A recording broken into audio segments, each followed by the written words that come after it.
Alhamdulillahi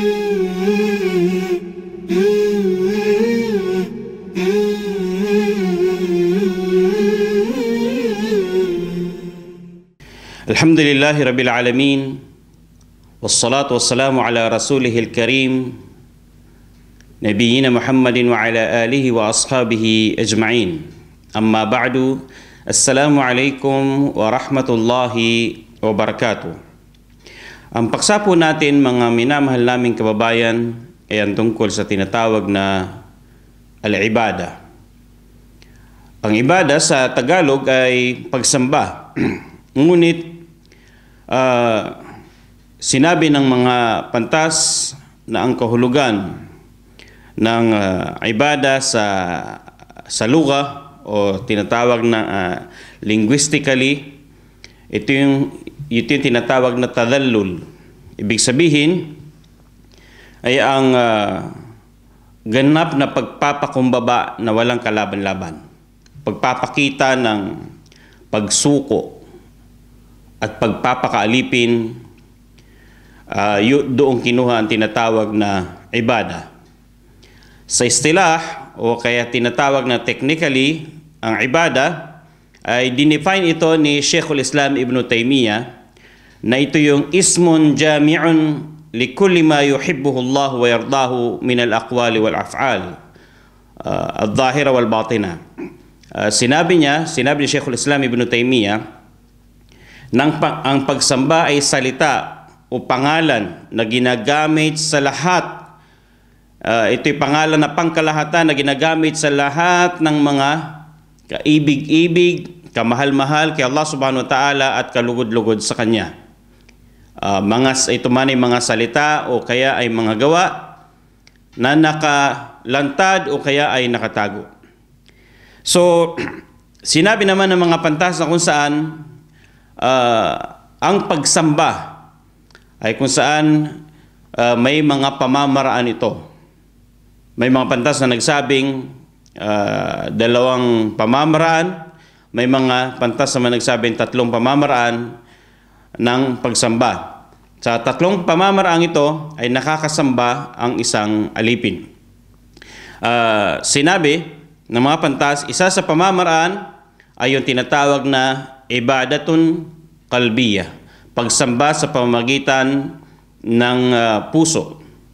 At paano sumasamba ang puso? Sa pamamagitan ng pagkatakot kay Allah subhanahu wa ta'ala, sa pamamagitan ng pagmamahal kay Allah subhanahu wa ta'ala at para kay Allah subhanahu wa ta'ala, sa pamamagitan ng pag-asa sa habag at awa at tulong, kapatawaran, gantimpala ni Allah subhanahu wa ta'ala, sa pamamagitan ng tinatawag na paniniwala, tauhid kay Allah subhanahu wa ta'ala, sa pamamagitan ng tawakkal, pagtitiwala ng lubos kay Allah subhanahu wa ta'ala, sa pamamagitan ng sabr na nararamdaman ng isang tao. Ilan lamang ito sa mga tinatawag nating pagsamba. Pangalawa ay ang tinatawag na pagsamba sa pamamagitan ng dila, ibadatun qawliyah, pagsamba sa pamamagitan ng salita. At napakarami po nito, tulad ng tinatawag na pagbabasa ng Quran, pagpuri, dhikr kay Allah subhanahu wa ta'ala at pagunita, pag-istighfar, panalangin, at napakarami pang iba tulad ng pagpapayo, pagdadawa, pangangaral, at marami pang iba tulad ng salita na mabuti. Ito ay sadaka at ito ay pagsamba kay Allah subhanahu wa ta'ala. Napakarami po nito.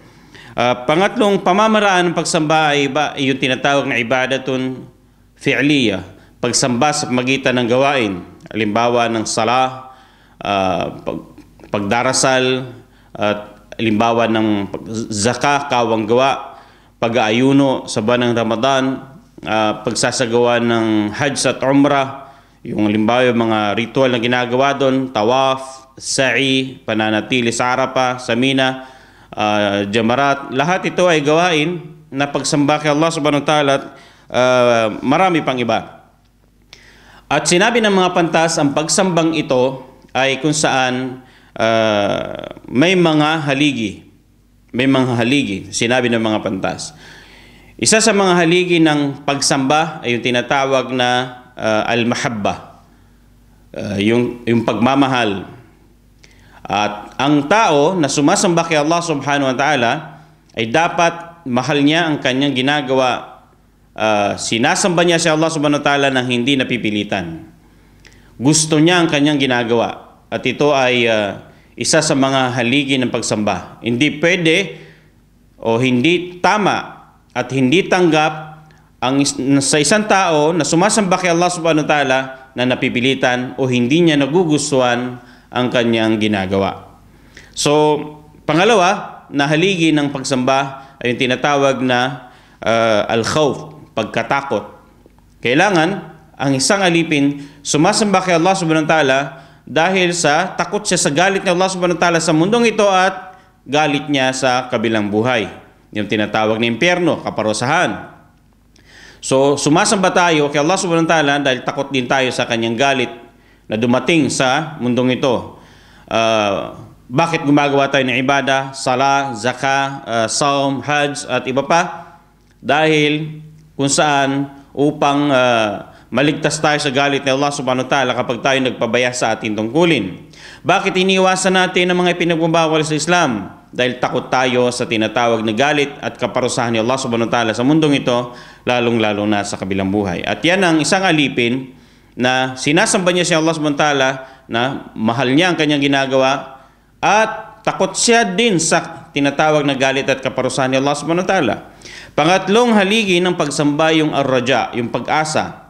Ang isang alipin ay dapat hinahangad at inaasahan niya ang gantimpala ni Allah subhanahu wa ta'ala, kapatawaran ni Allah subhanahu wa ta'ala sa kanyang mga ginagawa. Halimbawa, nagsala siya, iniisip niya at hinahangad niya rito yung gantimpala ni Allah subhanahu wa ta'ala na blessing dito sa mundong ito, at ganun din ang paraiso ni Allah subhanahu wa ta'ala.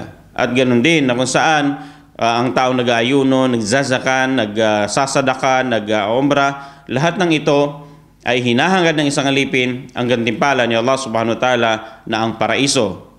Sa pagtitimpi at iba pang mga pagsamba, kailangan nandoon yung pag-asa-masam, hinahangad natin at inaasahan natin ang gantimpala ni Allah subhanahu wa ta'ala, ang kapatawaran ni Allah subhanahu wa ta'ala, ang habag ni Allah subhanahu wa ta'ala sa mundong ito at lalong-lalo na sa kabilang buhay.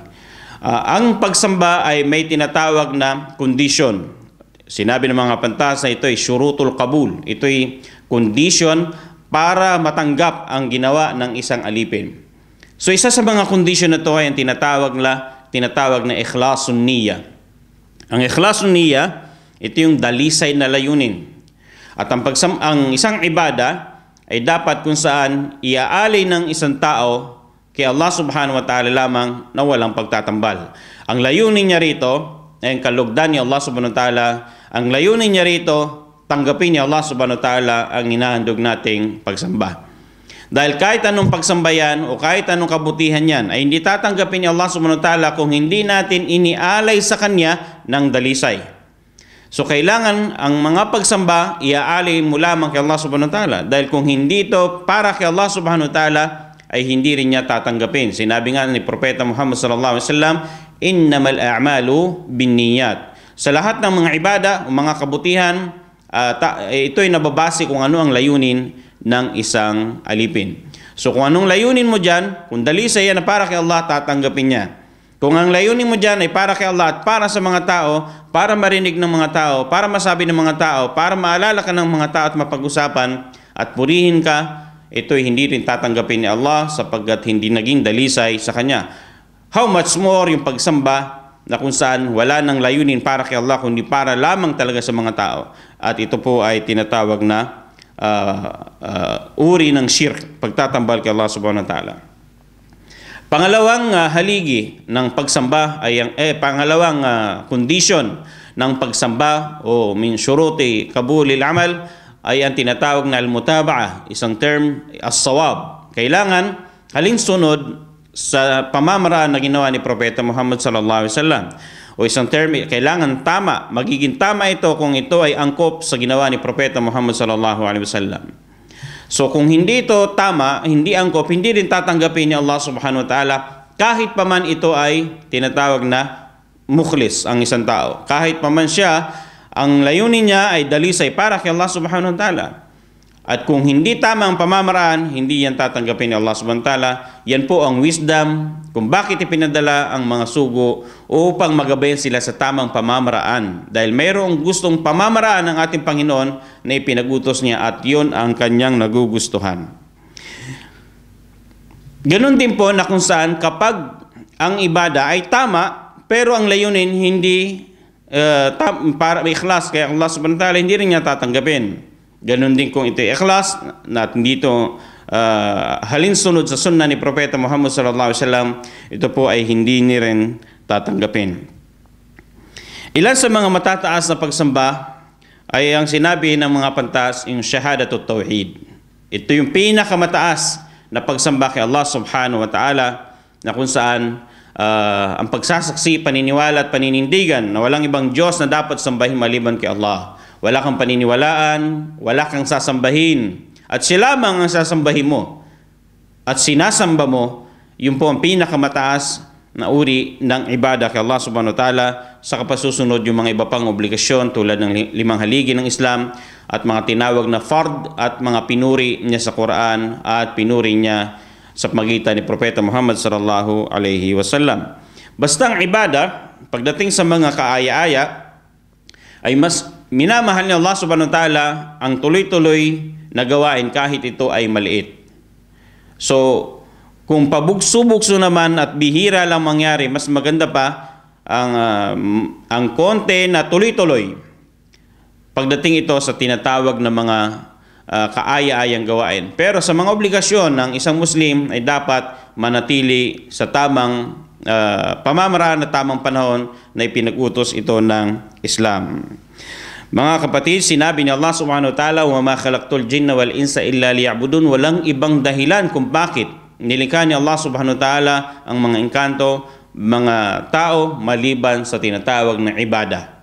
At ang pinakamataas na purpose natin dito o siyang dahilan kung bakit tayo nilikha ay ang sambahin si Allah subhanahu wa ta'ala. At ang pinakamataas sa posisyon na makukuha ng isang alipin na titulo ay ang tawagin kang Abdullah, ang tawagin kang alipin ni Allah subhanahu wa ta'ala. Hindi lamang lingkod, kung hindi tunay na alipin ng pagpapakalipin ng buong puso at kaluluwa kay Allah subhanahu wa ta'ala, yun po ang pinakamataas na posisyon na makukuha ng tao sa mundong ito. At sinabi ni Allah subhanahu wa ta'ala pagdating sa mga pagsamba, "La yukallifullahu nafsan illa wus'aha." Walang ipinag-utos sa isang tao, sa sarili, maliban kung ano yung kaya niya. So mga bagay na hindi mo talaga kaya base ayon sa pananaw ng batas ng Islam, hindi sa ito ipinag-uutos o inuobliga. Bagkus kung pagdating sa mga tungkulin natin, gagawin natin ang abot ng ating makakaya na nababatid ni Allah subhanahu wa ta'ala. At pagdating sa pagsamba, ang sinabi sa atin ni Allah subhanahu wa ta'ala, "Wa'bud rabbaka hatta ya'tiyakal yaqin." Sambahin mo si Allah subhanahu wa ta'ala hanggat ikaw ay nabubuhay, hanggat sa dumating sa iyo ang kamatayan. Hanggang dito na lamang po. Sana po ay mayroon tayong naunawaan sa usaping ibada. Maraming salamat. Wa akhiru da'wana anilhamdulillahi rabbil alamin. Wassalamu alaikum wa rahmatullahi wa barakatuh.